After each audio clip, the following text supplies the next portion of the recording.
À l'USF, l'année 2026 va se focaliser sur un enjeu clé. Comment continuer à innover tout en disposant d'un environnement fiable, durable et digne de confiance. Vous comprenez que ce sujet, qui dépasse même un petit peu le simple contexte SAP, comporte des interrogations et des importantes prises de décision qui vont impacter nos entreprises pour les années à venir. Pour porter ce sujet pour le plus grand nombre, nous devons poursuivre le développement de notre communauté. Aujourd'hui, nous représentons déjà beaucoup d'entreprises du CAC 40, ainsi que des PME et PMI ou des organisations publiques installées en France, à Monaco et en Suisse romande.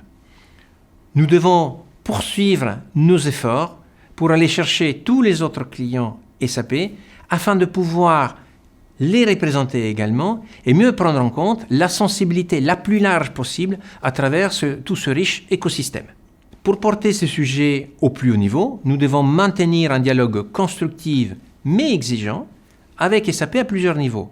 Au niveau local, en France et en Suisse romande, mais aussi au niveau de la macro-région européenne et évidemment au niveau global. Nous allons travailler avec les associations d'utilisateurs SAP comme les nôtres, à l'international, via le réseau SUGEN, mais aussi avec toutes les autres associations professionnelles, notamment celles des DSI par exemple, comme le SIGREF, pour construire ensemble une force d'influence. L'intelligence artificielle, le cloud de confiance et finalement les questions de souveraineté numérique vont forcément façonner les activités de l'USF tout au long de cette année 2026.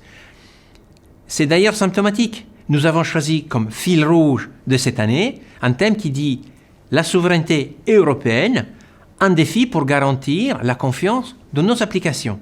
Ainsi, rendez-vous pour en parler tous ensemble à la convention de l'USF le 14 et 15 octobre prochain à Strasbourg.